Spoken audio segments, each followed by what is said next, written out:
Le temps, ce fameux temps. L'évolution et l'intégration de la conscience supramentale et le développement de ses apports créatifs et le temps font une et même chose. L'homme inconscient ne vit pas le temps comme l'homme conscient ou en voie de conscientisation le vivra au cours de l'évolution de la conscience supramentale sur la Terre. Pour la simple raison que le temps chez l'homme inconscient est une valeur psychologique déterminée par sa capacité égoïque, égocentrique, de pouvoir ajuster l'événement à son corps de désir. Dans le cas de l'évolution de la conscience supramentale, le temps prend une toute autre nouvelle définition en ce qui concerne les rapports de l'homme, tant avec l'événementiel qu'avec l'énergie en lui, qui devient de plus en plus, et évidemment de plus en plus, la force dirigeante, créative, de la totalité de sa conscience humaine. De sorte que l'homme conscient, l'homme de la prochaine évolution, réalisera que la compréhension du temps, la compréhension de la relation entre la vibration créative de sa conscience supérieure avec l'événement est une condition absolument essentielle, condition qui lui permettra, au fur et à mesure qu'il pourra intégrer l'énergie avec sa conscience humaine, situation qui lui permettra de comprendre que la vie ne peut pas être manifestée créativement en fonction des désirs de l'ego, mais qu'elle ne peut être manifestée créativement qu'en fonction de ce temps qui fait partie du mouvement de l'énergie à travers l'homme et qui, de par sa puissance, a tendance à neutraliser les ambitions astralisées, égoïques, personnalisées de la conscience humaine, non encore ajustées à sa résonance supramentale. Le temps est évidemment une des grandes sources de souffrance sur le plan créatif pour l'homme conscient, pour la simple raison que ce dernier s'aperçoit, au fur et à mesure où il se sensibilise à l'énergie créative de sa conscience, que l'événementiel ne peut pas être facilement raccordé dans une certaine chronologie avec le corps de désir qui supporte naturellement la conscience égoïque de l'homme. Autrement dit, la compréhension véritable de la nature du temps, c'est-à-dire la capacité chez l'homme de se rendre compte, si vous voulez, du fait que c'est l'énergie en lui qui dicte le temps de l'événementiel. Cette réalisation pour l'homme nouveau fait partie de la conscience fondamentale de son rapport avec sa conscience universelle. La conscience du temps, la réalisation du temps, la tension du temps, la souffrance même qui vient de ce temps, qui souvent est plus long que l'on ne le désire, fait partie de l'ajustement des corps de l'homme et fait essentiellement partie de la réorganisation psychique et vibratoire de sa conscience qui doit ultimement en arriver à être parfaitement ajustée au temps dicté vibratoirement par son énergie créative. Comment l'homme conscient de demain pourra-t-il vivre l'événementiel en fonction d'une conscience de temps ajustée si, au cours de son évolution, au cours de sa transmutation, il ne réalise pas, il ne souffre pas de cette tension que crée en lui le temps, tension qui naît du fait que son corps de désir n'est pas suffisant à créer ce que son mental, lui, peut facilement sentir, et je dirais même pressentir. Il est évident que la conscience supramentale et le temps font une même chose. Ils sont unifiés. Ils font partie d'une même réalité. Et cette conscience supramentale qui vibre à l'énergie s'aperçoit au fur et à mesure que l'évolution se fait et que la résonance chez l'homme s'ajuste, s'aperçoit que effectivement tout dans le temps vient à l'homme et tout dans le temps vient à lui d'une façon parfaite, c'est-à-dire d'une façon qui n'est pas sujette, si vous voulez, à une perte d'énergie. Pourquoi le temps est si important? Pourquoi l'homme supramental découvrira-t-il que l'énergie en lui, lorsqu'il en est sensible, devient de plus en plus capable de retarder ou de sembler retarder le déroulement de l'événementiel? Parce que l'homme doit apprendre, l'ego doit apprendre à être en harmonie vibratoire avec lui-même, c'est-à-dire qu'il doit apprendre à être capable de supporter la tension du temps qui est nécessaire afin que se perfectionne la relation entre son énergie créative supérieure et son mental, son émotion et sa vitalité. Le temps n'est pas simplement une condition psychologique de chronologie quelconque.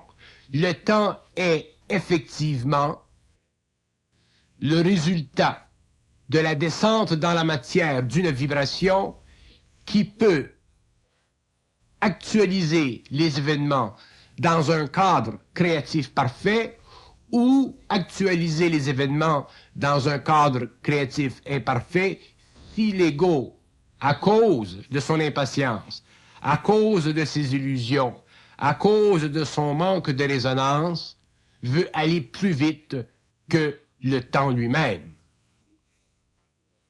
Il est effectivement réel que la conscience supramentale, que la créativité de l'homme mental supérieur ne peut pas se manifester dans sa perfection avant un certain temps, c'est-à-dire avant que certains événements aient été suffisamment avancés dans la programmation créative de cette énergie pour que l'homme puisse facilement faire ce dont ou ce quoi il doit faire sans perte d'énergie. Et c'est la réalisation de l'importance du temps dans la vie de l'homme qui lui fera faire des choses sans qu'il perde de l'énergie, autrement dit, sans qu'il souffre de sa conscience créative. Et l'homme supramental qui ne comprendra pas ceci souffrira toujours de sa conscience créative parce que cette dernière,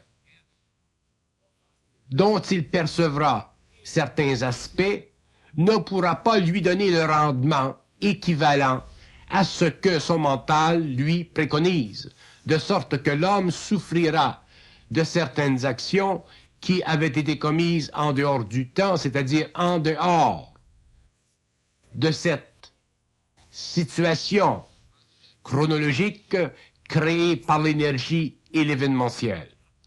L'être humain n'est pas simplement un ego, l'être humain est aussi une dimension psychique supérieure, et la dimension psychique supérieure est la source de son énergie créative, et l'ego est le pôle opposé et réceptif à cette énergie.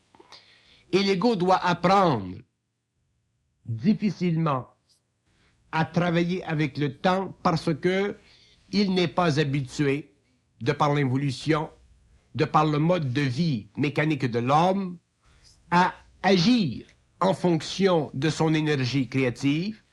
Il a toujours été habitué à agir en fonction de son corps de désir, qui mutile l'énergie créative, il lui donne une forme qui n'est adaptable que d'une façon temporaire, transitoire, à un mode de vie qui devait, ou qui devrait, dans un sens, être permanent et aussi accumulatif dans sa permanence. Si l'homme créatif, si l'homme supramental veut créer ce qu'il peut faire avec grande facilité, il lui faut apprendre à travailler avec le temps. Il lui faut apprendre à pouvoir supporter le taux vibratoire de son énergie, c'est-à-dire la tension qu'elle crée en lui, afin que se situent, que se placent dans sa vie les éléments nécessaires, essentiels, à la construction rigoureusement parfaite d'une forme ou d'une alliance ou d'une organisation de forme, que l'on peut appeler un projet, qui puisse être parfaitement harmonisé à sa conscience créative. Sinon, l'homme conscient doit souffrir d'être en dehors de son temps réel et il doit ou il devra vivre le temps irréel de sa conscience égoïque et en connaître les conséquences. Donc, il y va dans la compréhension du temps, non pas simplement une compréhension psychologique, non pas simplement une compréhension de patience, mais aussi une compréhension qui mène l'homme à pouvoir prendre conscience d'un état intérieur qui doit être suffisamment solide, suffisamment monolithique, suffisamment tempéré pour que le temps puisse agir pour l'homme au lieu que le temps agisse contre l'homme. La grande difficulté de l'homme inconscient, c'est que le temps agit contre lui. Et c'est pour ça que l'homme souvent sera porté à dire « Ah, j'ai eu de la chance » ou « J'ai eu de la malchance ». Lorsqu'il a eu de la chance, c'est parce qu'il croit que le temps a agi pour lui.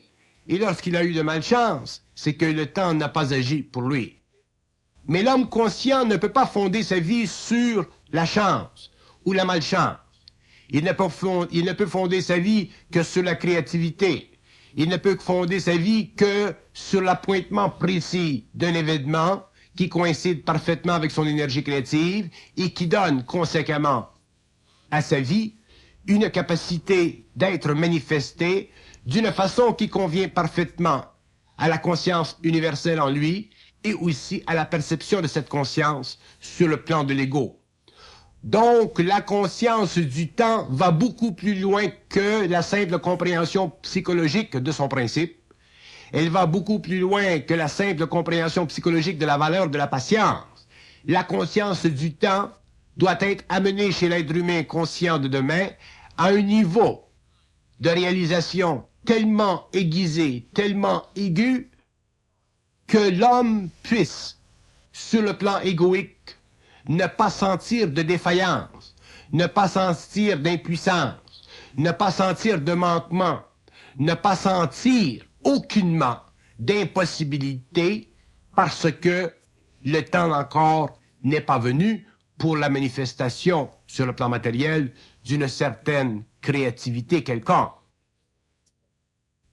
Et lorsque l'homme sera habitué à ceci, lorsqu'il aura compris vibratoirement que la nature du temps fait partie du mouvement de l'esprit et qu'elle ne fait pas partie des dimensions psychologiques de l'ego, l'homme aura réalisé à ce moment-là que le temps est extrêmement important pour lui permettre de faire des choses sur le plan matériel qui ne soient pas équivoques, qui ne soient pas débalancées, qui ne soient pas avant leur temps, donc qui ne soient pas imparfaites et qui puissent garder la valeur de la permanence, valeur qui permettra à l'homme de s'enrichir au lieu de s'appauvrir, c'est-à-dire d'agrémenter constamment sa vie avec une plus grande abondance, pourvu qu'il soit capable de vivre sa vie matérielle en fonction des lois de l'énergie et non pas en fonction du corps de désir qui travestit ces lois et qui introduit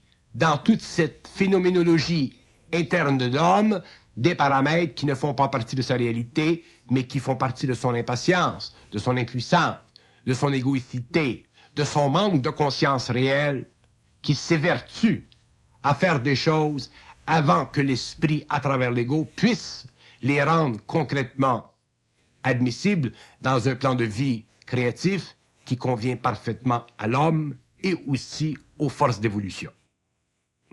Mais l'homme conscient se dira, mais oui, mais attendre et attendre et attendre. Il faut quelque part que je fasse descendre ma volonté. Ce n'est pas en relation avec le temps que l'homme doit faire descendre sa volonté. C'est en relation avec les forces en lui qu'il colore et qu'il empêche de réaliser qu'il doit faire descendre sa volonté. Autrement dit, si l'homme colore en lui les forces, quelque part, il doit faire descendre sa volonté, c'est-à-dire qu'il doit dépasser la condition psychologique de son moi pour se rapprocher de son centre d'énergie créative afin de faire descendre cette énergie sur le plan matériel. Ça, c'est l'ouverture du canal. Donc, l'homme ouvre son propre canal à des possibilités créatives. Mais, en ce qui concerne le temps, c'est une autre chose. Le temps est une condition du mouvement de l'esprit sur le plan matériel. Le temps est une condition de la descente de l'énergie de l'esprit dans la matière. Donc le temps est directement lié aux événements, et lorsque l'homme a réussi à faire descendre sa volonté, c'est-à-dire à nettoyer à l'intérieur de lui-même ces éléments qui empêchent ou qui l'empêchent de vivre son énergie créative, à ce moment-là, il est dans le temps. Donc, l'homme n'a pas à faire avancer le temps, l'homme a à faire descendre l'énergie, et pour ce, il doit actualiser sa volonté, il doit faire sauter en lui ce qui est voile, ce qui est illusion. À partir de ce moment-là, il y a canalisation de l'énergie, et ensuite, au cours de son avenir, au cours du temps qui est devant lui, l'homme verra que cette énergie peut être utilisée dans un temps, peut être utilisée dans un autre temps, mais qu'elle ne peut être utilisée que dans un temps qui est parfaitement en relation avec toute la programmation psycho-vibratoire de l'être humain sur la Terre, c'est-à-dire en relation avec son plan de vie qui est le résultat de sa relation avec l'énergie, donc, qui manifeste sa destinée. Mais l'homme ne peut pas vivre le temps avant le temps, parce que le temps n'appartient pas à l'homme, il appartient à l'esprit. Le temps n'appartient pas à l'homme, il appartient à l'esprit. Ce qui appartient à l'homme, c'est la volonté. Donc, l'homme doit faire une connexion entre la volonté et le temps, et l'homme doit d'abord avoir de la volonté avant de pouvoir sentir le temps. Si l'homme n'a pas de volonté, il ne peut pas sentir le temps. Je parle du temps vibratoire, je ne parle pas du temps psychologique. Si l'homme a de la volonté, il a le pouvoir, la clé à sa vibration, il a la capacité de faire descendre cette énergie n'importe quand sur le plan matériel, et lorsqu'il a cette volonté, il a l'énergie nécessaire pour créer. Et si c'est le temps de créer, à ce moment-là, il créera. Et si ce n'est pas le temps de créer, cette énergie qu'il fera descendre par la volonté s'occupera de faire en lui, pour lui, en relation avec lui, ce qu'elle doit faire pour qu'il puisse en arriver à faire vibrer dans les éthers les conditions événementielles qui deviendront demain pour lui le temps réel, c'est-à-dire le temps nécessaire à ce que ces événements se forment ou s'amènent ensemble pour la concrétisation sur le plan matériel d'une activité quelconque. Donc, il y a à la fois une division, une séparation entre la volonté et le temps, et à la fois, il y a une union, une unité entre la volonté et le temps. Mais, là où la volonté et le temps s'assemblent, c'est toujours en relation avec l'intelligence de l'homme, c'est-à-dire en relation avec la compréhension profonde de sa relation avec l'énergie, de sa compréhension de l'événementiel, de sa compréhension de son propre plan de vie, ainsi de suite, en dehors du corps de désir de l'ego. Donc, si l'homme a de la volonté, s'il a la capacité de faire descendre l'énergie, voilà une chose. Si l'homme est intelligent dans cette volonté, il comprend le temps. Donc, pour que l'homme comprenne le temps, il ne suffit pas simplement qu'il ait la vibration de la volonté. Il a besoin aussi d'avoir l'intelligence de cette vibration pour réaliser si, oui ou non, c'est le temps de faire telle chose, et cette réalisation, elle est vibratoire, elle est intérieure, et l'homme le sait, le sent, si c'est le temps ou si ce n'est pas le temps. Donc, il est important pour l'homme nouveau de comprendre que la relation entre le temps et la volonté est une relation qui est conditionnée par le facteur d'intelligence. S'il y a un manque d'intelligence, c'est-à-dire un manque de lucidité dans le mental humain, à ce moment-là, la compréhension, la sensation, la perception de la temporanéité de l'événement ne sera pas ajustée et l'homme, malgré sa volonté, malgré toute sa volonté, ne pourra rien faire pour actualiser sur le plan matériel un certain programme d'évolution créative. Parce que, justement, il n'aura pas l'intelligence nécessaire pour comprendre que le temps fait partie de l'esprit et que la volonté fait partie de l'homme et que les deux ne peuvent être unis ensemble que lorsque l'homme a une intelligence réelle, créative, supramentale, lui permettant de voir, de réaliser qu'il y a un temps pour chaque chose. Tout ceci est assied sur une réalisation qu'on appelle la patience. Donc, la patience de l'homme nouveau, de l'homme supramental, doit aussi se transmuter. L'homme nouveau ne peut pas vivre de patience psychologique parce que la patience psychologique est une insulte à l'homme. L'homme nouveau doit vivre d'une patience qui est totalement vibratoire, qui n'affecte pas l'ego, qui ne crée pas dans l'ego de tension.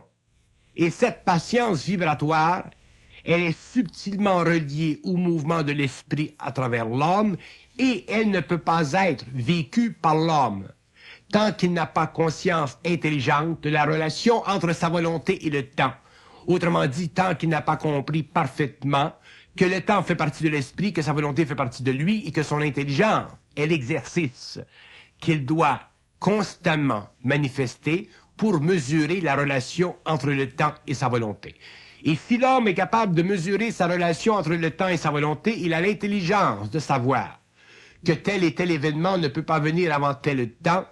Donc, il a une certaine patience vibratoire de la condition totale de l'événementiel dans sa vie, donc il ne souffre plus de patience et il voit que la patience, à partir de ce point de vue, à partir de cet état mental, n'est plus en réalité une patience, elle est simplement une manifestation chez lui d'une capacité d'absorber l'énergie pour que demain, dans le temps, cette énergie puisse se manifester d'une façon concrète et parfaite, c'est-à-dire sans faille, c'est-à-dire sans perte, c'est-à-dire sans mouvement en arrière, sans recul.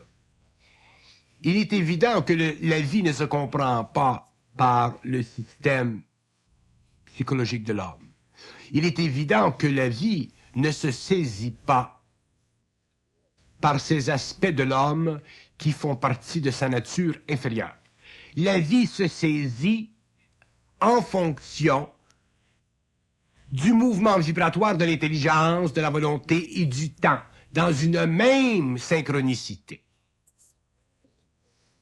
Mettez du temps, mettez de l'intelligence, mettez de la volonté ensemble et vous avez une vie parfaite.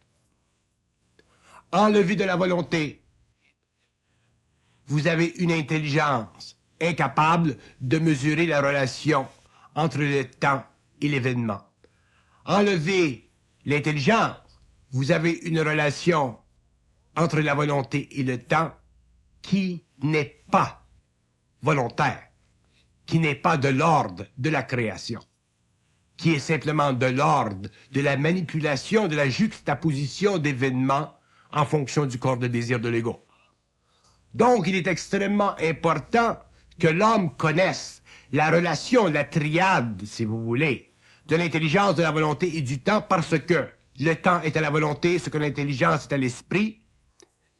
L'esprit est au temps, ce que la volonté est à l'intelligence, et l'intelligence est à la volonté et au temps, ce que l'esprit est à l'événementiel.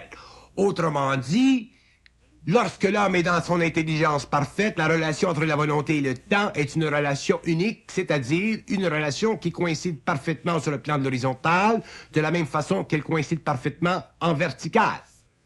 Et à partir de ce moment-là, l'homme n'a plus à s'inquiéter de la vie sur le plan de l'événementiel, il n'a plus à s'inquiéter de la vie sur le plan de la créativité, il n'a plus à s'inquiéter de la vie sur le plan de la volonté, il a simplement à vivre, c'est-à-dire à synchroniser l'action créative du mental sur le plan de l'intelligence avec l'action volontaire de sa volonté sur le plan de la décision pour que ces deux coïncident parfaitement avec le temps qui est axé sur la relation étroite entre l'énergie de l'esprit et les mécanismes d'interaction de la volonté de l'intelligence de l'homme sur le plan matériel. Donc, vous avez à ce moment-là une triade, vous avez une conscience parfaitement équilibrée, vous avez une absence de souffrance, vous avez une absence de tension, vous avez une absence d'incapacité, vous savez que tout est là et que tout se manifeste parfaitement dans son temps.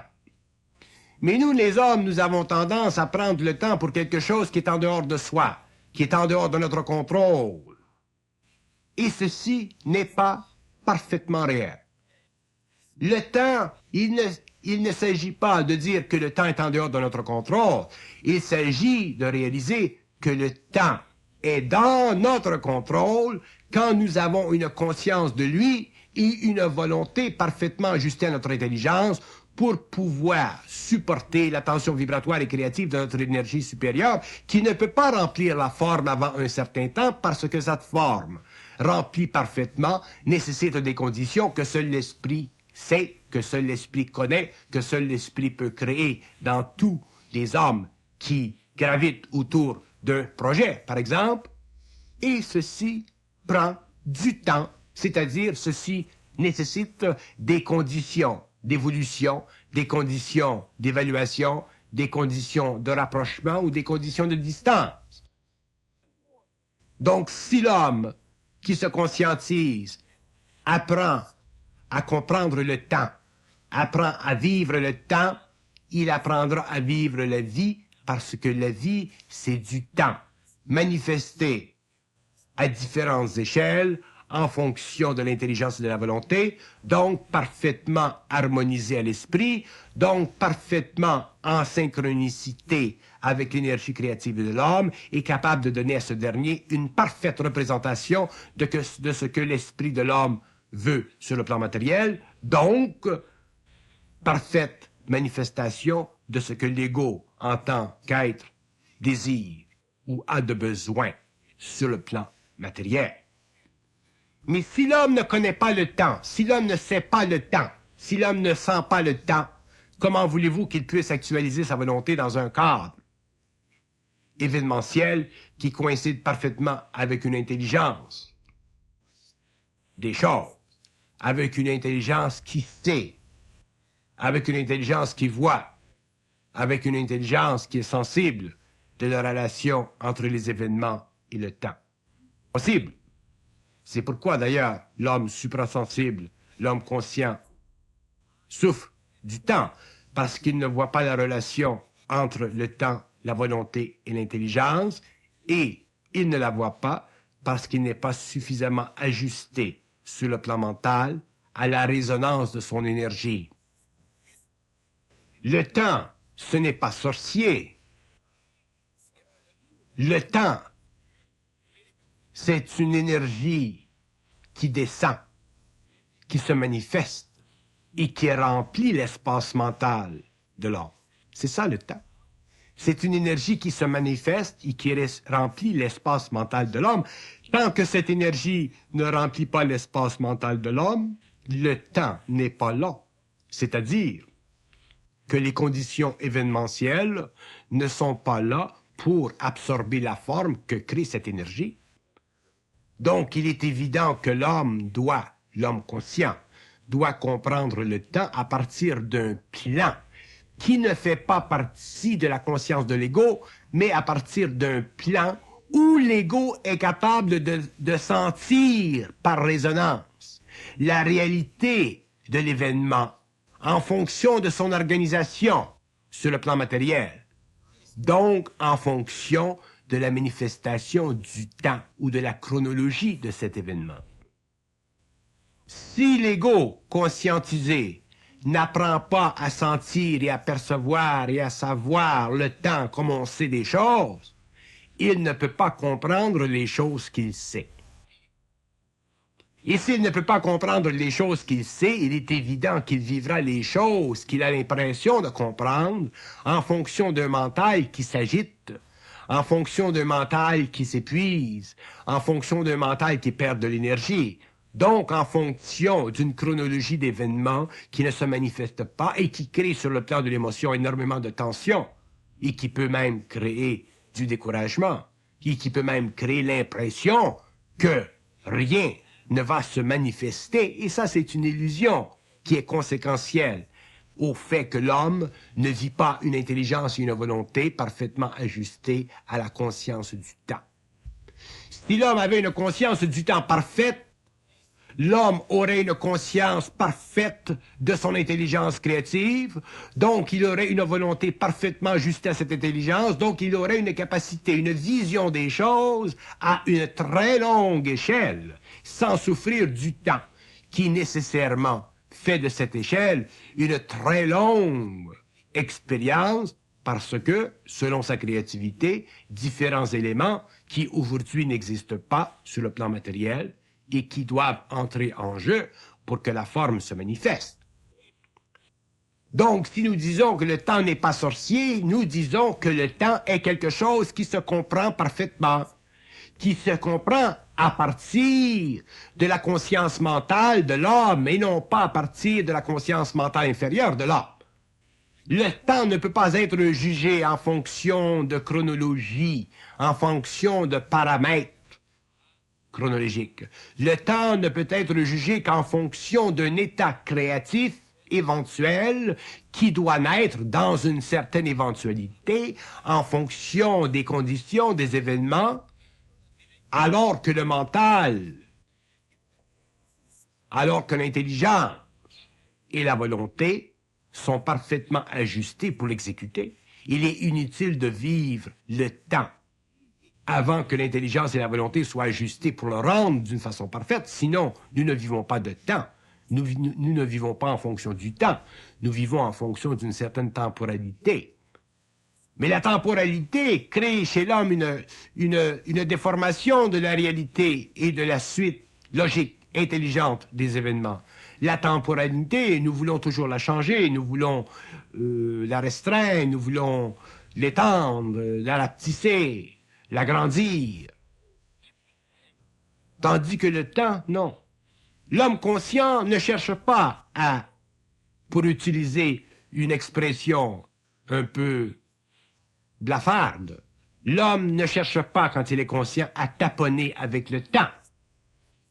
Mais l'homme cherche constamment à taponner avec la temporanéité des choses. Et c'est une illusion. C'est une illusion. Le temps n'appartient pas à l'homme, il appartient à l'esprit. Parce que le temps, pour l'esprit, c'est l'accumulation, le mouvement, la descente, l'organisation psychique de tout ce qui existe dans le matériel.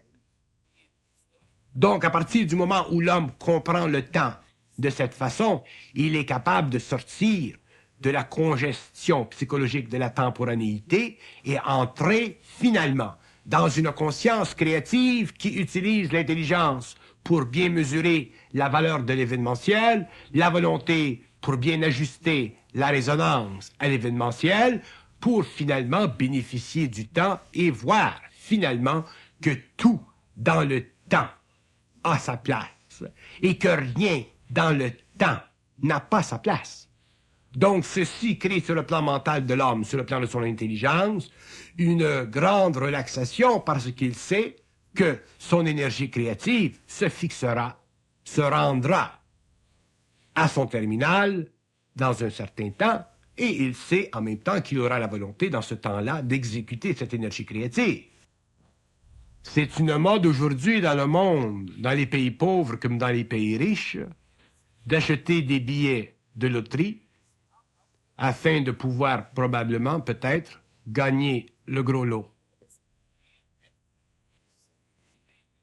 Autrement dit, l'homme veut tenter sa chance. Et lorsque l'homme gagne et qu'il a tenté sa chance et que sa chance lui a été donnée, que va-t-il faire avec ce qu'il a gagné? Est-ce que ce qu'il a gagné va changer sa conscience? Est-ce que ce qu'il a gagné va lui donner l'équilibre total de ses centres d'énergie? Est-ce que ce qu'il a gagné va lui assurer d'être heureux? Toujours. Je ne dis pas simplement pour 2, 3, 5, 10 ans. Autrement dit, est-ce que ce qu'il a gagné va lui assurer l'équilibre entre son énergie créative et ses plans inférieurs? Non. Mais prenez un homme conscient qui connaît les lois de la vie, qui connaît les lois de l'énergie et qui, un jour, gagne la loto. Cette loto, cet argent qu'il aura gagné, il fera avec cet argent des choses qu'il n'aurait pas fait s'il avait gagné cet argent alors qu'il était inconscient. Pourquoi? Parce que il aura compris le temps, il aura développé, perfectionné son intelligence, il aura fait descendre sa volonté, donc il aura créé une triade. Donc il aura été capable, à ce moment-là, d'utiliser cette énergie, cette matière, cet argent, pour faire des choses qui coïncident parfaitement avec l'évolution de sa conscience. Donc cet argent, au lieu de l'empêcher de vivre, lui permettra de vivre, lui permettra de créer, de faire. Et jamais cet argent ne pourra lui enlever quoi que ce soit dans la vie. Tandis que si l'homme vit, fait l'expérience d'une loterie et gagne, et qu'il n'est pas dans sa conscience, il vivra cette loterie d'une façon expérimentale. Autrement dit, cette loterie fera partie de son expérience. Peut-être qu'avec cette loterie, il détruira sa vie. Peut-être qu'avec cette loterie, il fera des conneries. Peut-être qu'avec cette loterie, il ne travaillera plus, donc il vieillira plus vite, ainsi de suite. Il y a toutes sortes de choses.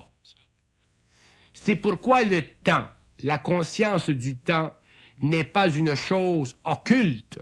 La conscience du temps est une chose vibratoire. Le temps n'est pas occulte, il est vibratoire. Si vous voulez lui donner le terme occulte, c'est parce que vous ne le comprenez pas. Si l'homme comprenait le temps, il verrait que le temps est vibratoire, que le temps est l'expression dans la conscience de l'homme du mouvement de l'énergie en fonction de l'intelligence et de sa volonté et en fonction des événements qui servent à rendre cette intelligence et cette volonté concrètes. Donc, si le temps n'est pas occulte, l'homme n'a pas à souffrir du temps. Si le temps est occulte, oui, l'homme en souffre, parce qu'il ne peut pas le saisir, parce qu'il ne peut pas le comprendre, parce qu'il ne peut pas le vivre, et l'homme doit le vivre, le temps. Il doit le vivre en raison de sa capacité de voir clair. Et voir clair veut dire ne pas voir avec l'ego, mais avec l'esprit dans le mental de l'ego. Nous haïssons le temps parce que le temps ne semble pas nous servir. Mais il ne semble pas nous servir parce que nous ne le comprenons pas. Sinon, si nous le comprenions, nous verrions que le temps nous sert toujours. Que le temps nous sert toujours et qu'il ne nous dessert jamais. C'est une illusion profonde de l'ego. C'est une illusion psychologique de l'homme de comprendre, de penser que le temps ne le sert pas. Ou que le temps, dans certaines circonstances, telles que la loto, le sert. C'est une illusion des deux côtés. Et si l'homme vit le temps expérimentalement, il ne pourra jamais assujettir assujettir les conditions événementielles à la réalité créative de son mental et à l'actualisation instantanée de sa volonté. Il vivra toujours l'événementiel en fonction d'une interdépendance fixée dans un besoin émotif de faire avancer les choses alors que les choses doivent avancer par elles-mêmes. Mais pour que l'homme en arrive à accepter, non pas accepter dans le sens de soumission, mais à accepter, à voir qu'il en est ainsi, que les choses doivent avancer par elles-mêmes, il lui faut beaucoup de compréhension du temps. Plus l'homme a de compréhension du temps, plus il voit facilement, clairement, de façon lucide, que les choses se manifestent et avancent par elles-mêmes, que lui n'a rien à faire à les faire avancer. Sinon, il tombe sous l'illusion du libre arbitre. Et si l'homme tombe sous l'illusion du libre arbitre, il tombe sous l'illusion de la conscience expérimentale, donc il astralise son énergie, donc il ne vit pas une conscience supramentale, réelle, il vit une conscience aiguisée, nerveuse, même tendue, qui est le résultat de la compréhension de ses émotions vis-à-vis ses pensées. Donc, le temps, c'est une constante lutte entre l'énergie pure et l'énergie colorée. Le temps, c'est une constante lutte entre la conscience cosmique de l'homme et la conscience planétaire de l'homme. Le temps, dans le fond, c'est de la réflexion. Le temps, c'est de la réflexion. À partir du moment où l'homme réfléchit, il s'installe en lui du temps. Et ce temps n'est pas réel. Il est un temps qui dénote la tension psychique de l'homme. Parce que dans le temps réel, il n'y a aucune réflexion, donc il n'y a aucune souffrance, donc il n'y a aucune participation égoïque de l'homme à l'énergie qui descend vers la matière et qui prépare, qui actualise l'événementiel pour le bénéfice naturel, créatif de l'homme. Donc, il est très important de voir que là où il y a de la réflexion, il y a du temps. Et je dirais même qu'une des grandes souffrances de l'homme sur la Terre, c'est la conscience réflexive de l'ego qui crée toujours du temps, qui crée toujours de la temporanéité et qui l'empêche de vivre le temps universel. Le temps devrait être universel, c'est-à-dire que le temps devrait être plat. Il ne devrait pas y avoir dans le temps de courte ou de longue durée. Le temps ne devrait pas être un mouvement sinusoïdal. Le temps devrait être une ligne droite qui va vers l'infini. Mais pour que l'homme en arrive à vivre ce temps, à connaître ce temps, il faut qu'il vive sa conscience égoïque en harmonie vibratoire parfaite avec son énergie, et ceci se fait graduellement. L'homme en arrive graduellement à cet état d'esprit. L'homme en arrive graduellement, après avoir souffert le temps, à ne plus le souffrir. J'irai même plus loin. Je dirais que le temps, c'est la lutte entre l'esprit et l'ego. Le temps, c'est le domptage de l'ego, le domptage de l'homme, le domptage de la subjectivité, le domptage de la crainte, le domptage de l'insécurité, le domptage de l'homme par les forces cosmiques en lui. C'est ça qui crée le temps. C'est ça qui crée le temps qui fait souffrir. Et c'est ce temps que l'homme, un jour, doit neutraliser.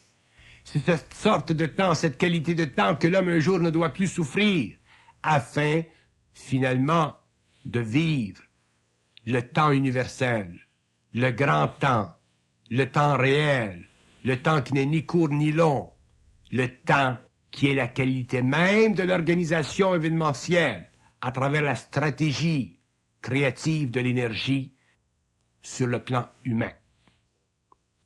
Si l'homme commence à vivre trop de temporanéité, qui est une qualité inférieure du temps, qui est une qualité planétaire du temps, il est évident que s'il regarde les grandes choses de l'évolution de la 6e race racine, contact entre l'homme et les intelligences venant de la galaxie, passage de l'homme à l'éther, immortalité, transmutation de la matière, élévation du taux d'énergie de l'homme pour sa propre réalisation universelle. Il est évident que l'homme souffrira de temps.